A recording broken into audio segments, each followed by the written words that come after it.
मसीह के जिंदा और जलाली नाम में आप सबको सलाम। आज हम होली जोसेफी मुकद्दस यूसुफ की बाइबल स्टोरी देखेंगे। अगर आप चैनल पर नए हैं तो चैनल को सब्सक्राइब करें और बेल आइकन को जरूर ऑन करें।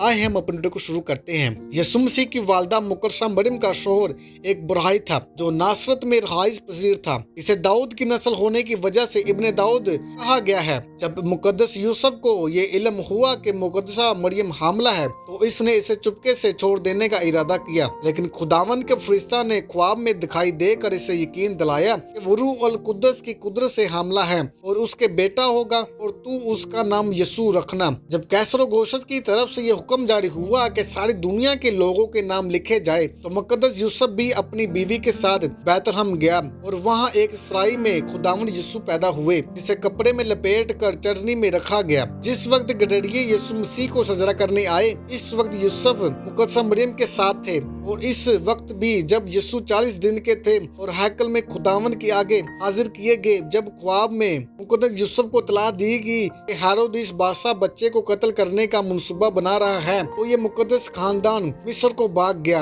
हेरोदिस की मौत के बाद वो नासरत में बस गए ताकि नबी की मार्फत जो कहा गया था पूरा होकर वो नासरी कहलाएगा। जब यीशु 12 साल के हुए तो वो उससे शरीयत का फर्जंद इकरार करने के लिए हैकल में ले आए। मुकद्दस यूसुफ ने खुदावन यीशु को बढ़ाई का काम सिखाया और यीशु ने 30 साल की उम्र तक ये काम किया भी था। ख्याल किया जाता है कि मुकद्दस यूसुफ मुकद्दसा मरियम से उम्र में बड़े थे और वो यीशु की इलानिया खिदमत से पहले मर चुके थे, इसीलिए यीशु ने सलीब पर अपनी वालदा को यूहन्ना रसूल के सुपुर्द किया था।